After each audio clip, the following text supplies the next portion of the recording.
WhatsApp guys, কেমন আছো সবাই? আশা করি সবাই খুব ভালো আছো। টোকিও রিভেঞ্জার্সের আরেকটা ভিডিওতে তোমাদের সবাইকে স্বাগতম। আজকে আমরা 13 নম্বর এপিসোড সম্পর্কে জানবো। তো বাড়তি কোনো কথা না বলে চলো আমরা সরাসরি মূল ভিডিও স্টার্ট করি। তবে তার আগে আমাদের র্যান্ডম স্টোরের যে প্রি রেকর্ডিং অ্যাডভার্টাইজিংটা রয়েছে সেটা প্লে করে দিচ্ছি, তারপরে মূল ভিডিওটা স্টার্ট হবে। তোমাদের স্কিপ করা দরকার নেই, র্যান্ডম স্টোরে একটা অন্তত দেখো। তোমাদের জন্য কিছু সুখবর রয়েছে, সেটা হচ্ছে প্রথমত তোমাদের সবাইকে রমজানের শুভেচ্ছা জানাচ্ছি। আশা করি সবাই খুব ভালো আছো। আর তোমাদের সবারই কিন্তু ঈদে কেনাকাটা করার জন্য এদিক ওদিক বিভিন্ন জায়গায় ছুটোছুটি করতে হবে। তো তোমাদের যাতে এই কষ্টটা না করতে হয়, এই কারণে তোমাদের জন্য এবার নিয়ে এসেছি আমরা গতবারের চেয়েও আরো অনেক বেশি কালেকশন, যেমন T shirt, drop shoulder shirt থেকে শুরু করে গ্যাজেট আইটেম পর্যন্ত সকল কিছু তোমরা পেয়ে যাবে র্যান্ডম স্টোরে। এবার আমরা র্যান্ডম স্টোরের সর্বোচ্চ পরিমাণ ইনভেস্ট করেছি, বিনিয়োগ করেছি, যাতে তোমাদেরকে আমরা অনেক বেশি কিছু অফার করতে পারি। আর তুমি কিন্তু বাসায় বসে অর্ডার করে আমাদের প্রোডাক্টগুলো নিয়ে নিতে পারো। তো আর দেরি না করে এখনই র্যান্ডম স্টোরে মেসেজ দাও। আরেকটা কথা তোমাদেরকে জানিয়ে রাখি, আমাদের র্যান্ডম স্টোরে তোমাদের সুবিধার্থে আমরা কিন্তু ওয়েবসাইট লঞ্চ করেছি। আর ওয়েবসাইটের লিঙ্কও আমরা ডিসক্রিপশন এবং পিন কমেন্টে দিয়ে দিচ্ছি, যেখান থেকে তুমি খুব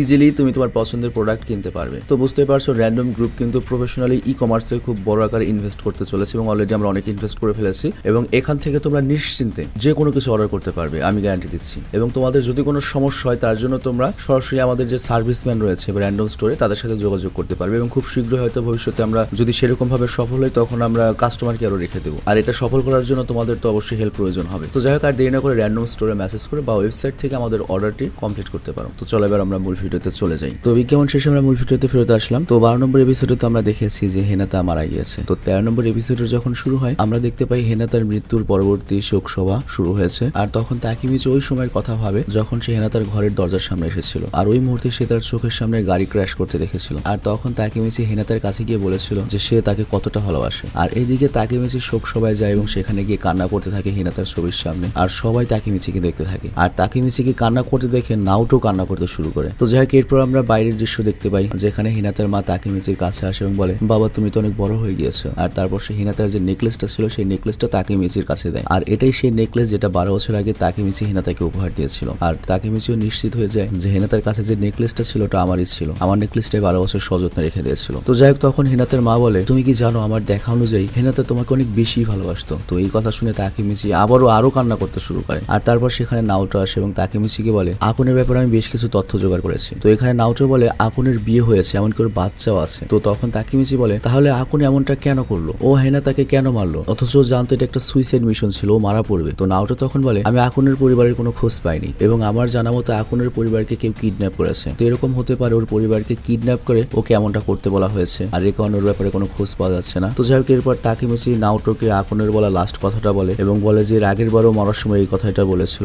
আর এটা শুনে নাওটো তো হতাশ হয়ে পড়ে এবং বলে, আমরা কোনোভাবেই নিজেদের ভবিষ্যৎ পরিবর্তন করতে পারবো না। এটাই তার শেষ প্রমাণ যে আমরা যা কিছুই করি না কেন, যা লেখা রয়েছে ভাগ্যে তাই হবে। আমরা কখনোই ভবিষ্যৎকে পরিবর্তন করতে পারবো না। বাট তাকিমিচি এই কথার সাথে একমত হয় না। বলে, তুমি মিথ্যে ভাবছো। হতে পারে ভবিষ্যৎ পরিবর্তন করতে শুধুমাত্র ড্রাকেনকে বাঁচানোটা যথেষ্ট ছিল না। আমার কাছে তো মনে হয় এখানে আরো অন্য কোনো কারণ রয়েছে এবং আমাদের এই সমস্যার শেষ অবধি পৌঁছাতে হবে এবং টোমানকে অবশ্যই ধ্বংস করতে হবে। আর এই জন্য আমি সিদ্ধান্ত নিয়েছি আমি আবার অতীতে ফিরে গিয়ে টোমানের লিডার হব এবং টোমানকে ধ্বংস করে দেবো। তো এই কথা শুনে নাওটো হাসতে শুরু করে আর বলে, বাহ তাকিমিচি, তুমি কি ভালো মজা করতে পারো। তোমার রাতের পেশাব আসলে ভয় করে কি জানলা দিয়ে পেশাব করো, আর তুমি টোমানের লিডার হবে। আমার তো এটা শুনে হাসি পাচ্ছে। তো তাকিমিচি তখন বলে, তুমি কি বুঝতে পারছো না আমি খুবই সিরিয়াস, আমি কোনো মজা করছি না। আর হিনাতাকে বাঁচানোর জন্য আমি যে কোনো কিছু করতে পারি, যদি আমাকে ডিম পারতে বলা হয় আমি তাও পারবো। আর তখন নাওটো বলে, আচ্ছা ঠিক আছে, ধন্যবাদ আমাকে এই সিচুয়েশনে হাসানোর জন্য। তবে এটা ভালো সিদ্ধান্ত হলো, প্র্যাকটিক্যালি এই প্ল্যান কাজ করার কথা নয়। আর তখন তাকিমিচি ভাবে, ড্রাকেনকে তো আমরা বাঁচিয়েছি, কিন্তু এখন ড্রাকেন কোথায় রয়েছে, আমাদের ওর খোঁজ করতে হবে। নাওটো তখন বলে, আচ্ছা ঠিক আছে, আমি ড্রাকেনের খোঁজ করছি ও কোথায় রয়েছে। আর এরপর আমরা 21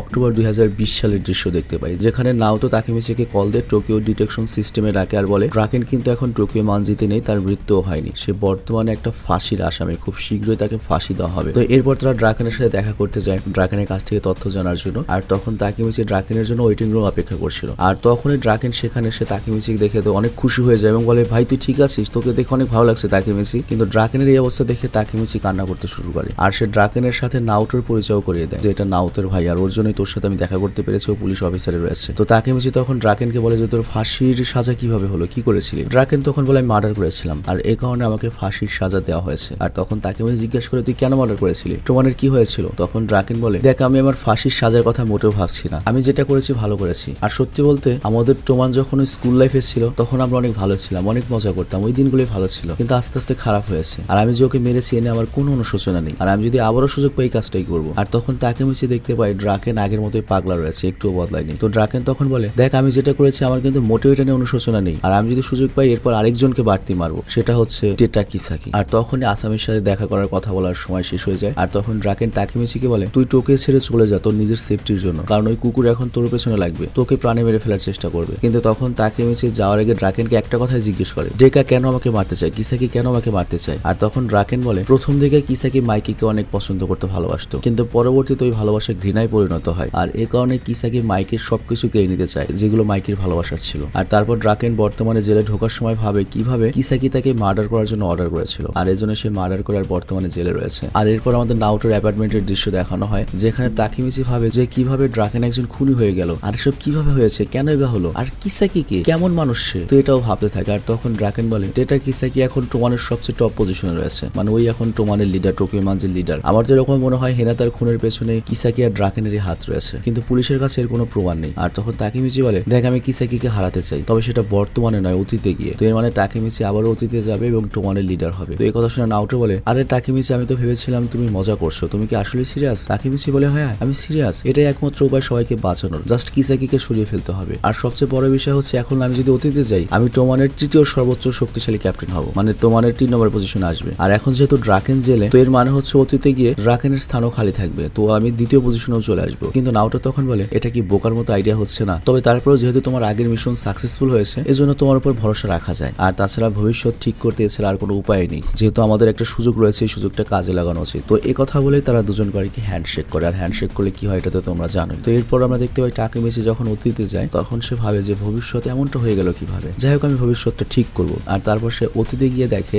যে সুইমিং পুলের সামনে সে বসে রয়েছে, তাও ইনডোর সুইমিং পুল, এবং সবগুলো ন্যাংটা হয়ে রয়েছে ভাই, সিরিয়াসলি। তো যাই হোক মাইকি তখন পুলের পানি থেকে বের হয়ে আসে আর তাকেমিচিকে ভয় পেয়ে দেয়। আর ড্রাকেন বলে, হ্যাঁ বেটা শান্ত হ, তোরা বড় হ, তোরা এখনো কোনো ছোট মানুষই করছিস, নিচের চুল সব পেকে গেল, সরি গাইস নিচের চুল হবে না নিজের চুল হবে আর কি। তো মাইকি তখন হেসে দেয় আর বলে, তুমি আমাকে বাচ্চাদের মতো ভাবছো, তুমি নিজেকে দেখো কেমন বাচ্চাদের মতো ন্যাংটা হয়ে বসে রয়েছো। তো এই কথা বলে মাইকি হাসতে শুরু করে। আর তারপর তাকেমিচি ড্রাকেনের ক্ষতের ব্যাপারে জিজ্ঞাসা করে, মানে ওই যে পেটে ছুরি লেগেছিল। ড্রাকেন তখন বলে, এই দেখো একদম ঠিক রয়েছে, কারণ আমি এখন ওয়ার্কআউট করছি, আর তাছাড়া দেখো আমার 6 প্যাক বেরিয়ে এসেছে। কিন্তু আমি চিন্তা করছি এই শালারা কি পাগল নাকি ভাই, ছেলে মানুষ এভাবে ন্যাংটা হয়ে থাকা পসিবল বলো? তো যাই হোক এরপর আমরা দেখতে পাই তাকেমিচি এটা দেখে বলে, ড্রাকেন তোমাকে দেখে মনে হয় না তুমি একটা হাই স্কুলের স্টুডেন্ট, মানে দেখে অনেক বড় সড়ো লাগে। আর মাইকি তখন ড্রাকেনের সামনে গিয়ে পেটে ঘুষি মারে, আর এতে ড্রাকেন ব্যথা পায়, আর এতে প্রমাণ হয়ে যায় যে ড্রাকেনের ক্ষতটা এখনো পুরোপুরি রিকভারি হয়নি বা সুস্থ হয়নি। আর মাইকি এটা বলে হাসতে শুরু করে এবং বলে, এত খুশি হয় না ড্রাকেন, তুমি কিন্তু এখনো তো পুরো সুস্থ হওনি। তো এরপর তারা আবারও ঝগড়া করতে শুরু করে দেয়। তো ওদের ঝগড়ার ফলে যেটা হয়, ড্রাকেনের মাথার যে শাওয়ার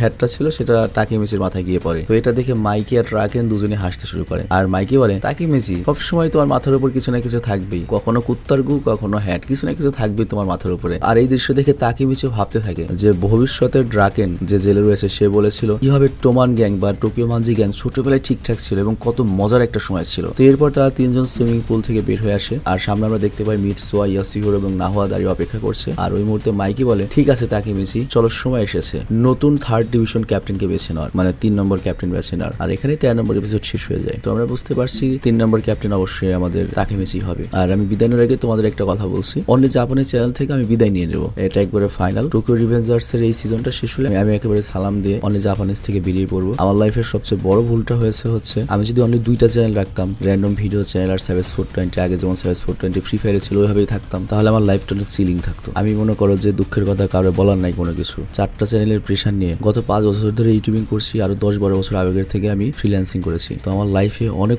চাপ গিয়েছে, এখন আসলে আমি আর কাজ করতে পারি না, আমি চাপ নিতে পারি না। আমার যে অনেক কাজ তা না, কিন্তু ওই কাজটা করতে হবে ওটার ভয়ে আমার মনে করো যে সারাদিন লেগে যায়, মানে কাজ করার ভয়ে আমি কাজ করতে চাই না। এই জন্য দেখা যায় যে সারাদিন ওই কাজের প্রেশার থাকে, মাথায় টেনশন যে কাজ করে নিয়ে কাজ করতে হবে, আর তারপর যখন কাজ করতে বসি তখনও মনে করো যে কাজ করতে অনেক কষ্ট লাগে। মানুষ যে ফুর্তিতে একটা কাজ করে এটা আমি করতে পারি না, আমার কেমন যেন মনে করো অতিরিক্ত চাপ লাগে এখন কাজটা। তো এর জন্য আমি চ্যানেল কমিয়ে ফেলবো আর কি। তো আমি তোমাদেরকে আগেই বলে রাখছি টোকিও রিভেঞ্জার্স এর এই সিজনটা শেষ হলে আমি এখান থেকে বিদায় নেব। আর আমি তোমাদের ভাবিকে রিকোয়েস্ট করেছি যে এই চ্যানেলটা কন্টিনিউ করার জন্য, এনিমিতে থাকার জন্য, তোমাদের জন্য। আর তোমাদের ভাবির ভয়েসে যথেষ্ট ভালো, ও যদি কাজ করে আমি তোমাদেরকে রিকোয়েস্ট করবো তোমরা ওকে সাপোর্ট দিও, কিংবা টোকিও রিভেঞ্জার্স এর পরের যে পর্বগুলো থাকবে সেগুলো আমি তোমাদের ভাবিকে দিয়ে করানোর চেষ্টা করবো। তো আমি আজকের মতো বিদায় নিই। আর তোমরা এটা মাথায় রেখো যে আমিও মানুষ, প্রত্যেকটা মানুষেরই কাজের একটা লিমিট থাকে। মানে আগে আমি যে পরিমাণ কাজ করতে পারতাম, একসময় আমি কিন্তু দিনে 17 ঘন্টা পর্যন্ত কাজ করেছি যখন আমি একা ইউটিউবার ছিলাম র্যান্ডম ভিডিও চ্যানেলে। বাট এরপর গ্রুপ করার পরে যেটা হয়েছে, মানুষ হচ্ছে অনেক বেশি, মানে অনেক মানুষ কাজ করে এই কোম্পানিতে। দেখা যায় কি আমি যদি একদিন ছুটি নেই, 5 5-7 জন মানুষ বসে থাকে। তো এই জন্য আমার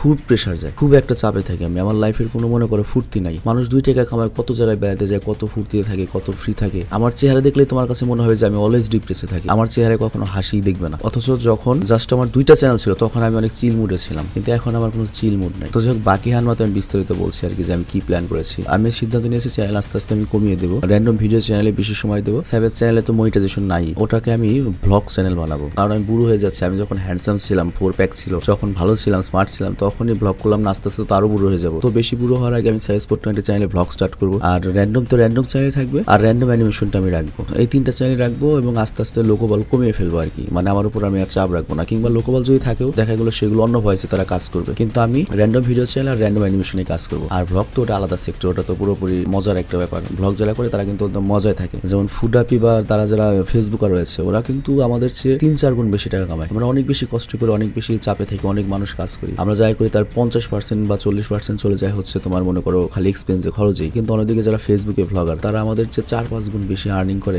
মজাও পায়, আর যত মাটি কাটার কাজ করে হচ্ছে আমরা। তো যাই হোক, আমি এতগুলো কথা বলার কারণ হচ্ছে কার কাছে শেয়ার করবো বলো। আমি তো বাড়ি থেকে বেরিয়ে হয় না, দিনরাত 24 ঘন্টায় বাড়ির মধ্যে থাকি মোস্ট অফ দ্য টাইম। আর আমি এমন এলাকায় বসবাস করি, এখানে আমার কোয়ালিটি বা আমার অবস্থান বোঝার মতো কোনো পার্সন নেই। মানে কথা আছে গেও যোগী তো ভিক পায় না। তো এই জন্য যেটা বলবো যে আমার যে মেন্টালিটি বোঝার মতো, বা আমি যে একটা আলোচনা করবো আমার সমস্যা নেই, এরকম আমার সার্কেলই নেই, এরকম পার্সনই নেই আমার সাথে। তো যাই হোক, আমি বিদায় নিচ্ছি। তোমরা ভালো থেকো, সুস্থ থেকো, ঠিক আছে, আল্লাহ হাফেজ।